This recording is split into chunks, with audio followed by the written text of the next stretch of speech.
If you grew up in Britain during the 1960s, you'll know that childhood wasn't about gadgets or screens. It was about simple pleasures, unspoken rules, and tiny moments that shaped who we are today. The world moved slower then. Milk arrived on the doorstep. The telly had 3 channels, and kids disappeared outside for hours with nothing but imagination. Let's take a gentle stroll back in time to the smells, sounds, and sights every 1960s British child still remembers. 1. Playing outside until the streetlights came on. There was no need for schedules or phones. Just a shout from your mom telling you to be back before dark. The street was your playground, and every road had its own gang. You rode bikes, played British Bulldog, or kicked an old football until you couldn't see it anymore. Nobody worried where you were. The whole neighborhood kept an eye out. The moment the lamps flickered on, you knew the day was over. That glow meant safety, warmth, and home. 2. Knocking on a friend's door to ask if they were coming out to play. No texting, no planning. You simply walked over, knocked, and asked, "Is Jimmy coming out?" If they weren't home, you'd check the park or the field or that one tree everyone met under. There was a magic in that spontaneity. Friendship didn't need messages. It just needed a knock and a smile. 3. The thrill of pocket money. It didn't take much to feel rich back then. A few coins, 6pence, maybe a shilling, and you felt unstoppable. You could buy sweets, comics, or save for that one thing you really wanted. Some kids earned it by helping with chores, others just waited for Saturday. That little pile of change was freedom in its purest form. Proof you could make your own choices, even if they were just about toffees and marbles. 4. Collecting things. Children in the 60s collected everything. Stamps, marbles, dinky cars, bottle caps. It didn't matter what it was, as long as you had more than your friends. Swapping was a serious business, and the lucky kid with the rarest marble ruled the playground. Collections lived in old biscuit tins under the bed. Tiny treasures that somehow made the world feel endless. 5. Renting films from the local video shop. By the late 60s and into the next decade, the video shop became a wonderland. Shelves lined with VHS covers, westerns, comedies, and the same 3 family films everyone rented. You'd stand there for ages choosing one, and when you finally pressed play, the faint buzz of the tape starting was pure excitement. Sometimes the tape had to be rewound, and sometimes it stopped halfway, but nobody cared.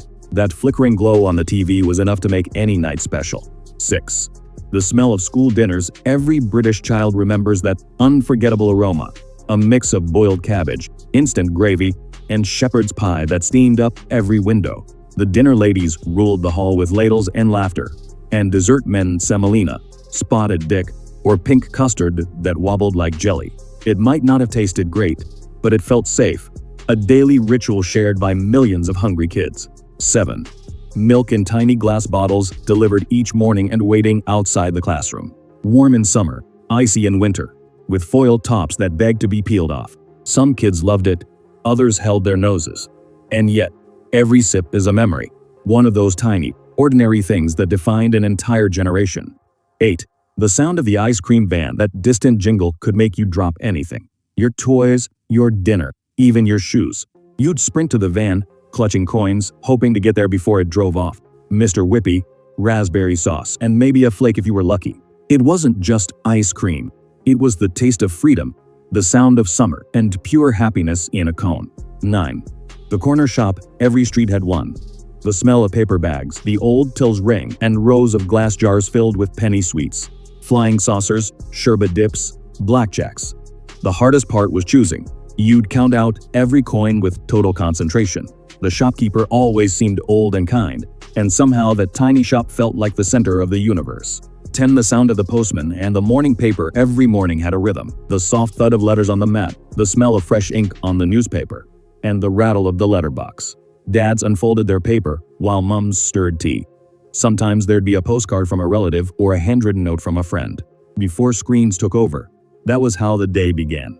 Quietly, reliably, and with a touch of human warmth. 11. Saturday baths. One bath for the whole family. The youngest went first, and by the time it was your turn, the water was lukewarm at best. You'd come out smelling of carbolic soap, wrapped in a towel your mom had warmed by the fire. Afterwards, it was pajamas, slippers, and whatever was on telly. A small ritual, but it made you feel clean, calm, and cared for. 12. Watching television as a family. There was just one TV, and everyone gathered around it. No remote, no channels to scroll through. You adjusted the aerial until the picture stopped flickering. Saturday evenings were pure joy. Morecambe and Wise, Blue Peter, Doctor Who, if you were brave enough. The national anthem played at the end of the night, and you went to bed with that soft buzz in your ears. Simpler times when watching together meant being together. 13 hand-me-down clothes, nothing went to waste. Jumpers, coats, and trousers passed down from sibling to sibling, patched and repaired with love. Your mom could fix anything with a needle and a bit of patience. A new pair of shoes was a major event. Clothes weren't fashion, they were family history. 14. Holidaying by the seaside, buckets and spades, donkey rides, and the unmistakable smell of salt and vinegar chips. The sea was freezing, but you went in anyway. You built castles that vanished with the tide, and hunted for shells you'd later forget about in your pocket. At night, the lights of the pier reflected on the waves, and the sound of laughter mixed with gulls. It was cheap, cheerful, and absolutely perfect. 15. The smell of coal fires in winter. Every street carried that same smoky comfort. Inside, the fire crackled while you toasted bread on the long fork. The whole house smelled of warmth and life. It wasn't clean or fancy, but it felt safe, and nothing since has quite matched it. 16 family photo albums before phones and selfies. Families captured moments on film. You'd line up, blinking in the sunlight, while your dad fiddled with the camera. Weeks later, you'd gather round to see the photos. Half of them blurry, a few out of focus, but every one precious. Albums lived on the living room shelf, heavy with birthdays, holidays, and faces of people you still miss. Flipping through them today feels like touching time itself. 17. Writing letters to relatives when you wanted to tell your grandparents something you didn't call, you wrote. Ink-stained fingers, folded paper, and stamps you had to lick. Waiting days for a reply made it special. The sound of the postman's steps on the path could make your morning. Letters were time capsules, small, personal moments caught forever in handwriting. 18. The sweet shop favorites, fruit salads, toffees, sherbet lemons, and gobstoppers so big you couldn't talk for minutes. You'd hold that little paper bag like treasure. The sound of the crinkling paper, the sugar sticking to your fingers, no factory-packed sweet has ever come close to that feeling. 19 rainy day fun when you couldn't go outside, you got creative. Blanket forts, board games, reading comics by the fire. Sometimes your mom let you help with baking. Flour everywhere, laughter even more. Those gray rainy days were secretly some of the happiest. 20 bedtime stories, and the sound of rain on the window when the day was over and the world quieted down. You'd lie under heavy blankets listening to the soft tap of rain against the glass. The muffled sounds of your parents talking downstairs, maybe the faint hum of the telly. Someone would whisper, "Good night, love." And for that moment, everything was right. The world was small, safe, and entirely yours. Maybe life was simpler then? Slower, softer, kinder. The 1960s British childhood wasn't perfect, but it was pure. It smelled of coal fires and custard, sounded like laughter in the street, and felt like home. And for those who remember it, it will never fade.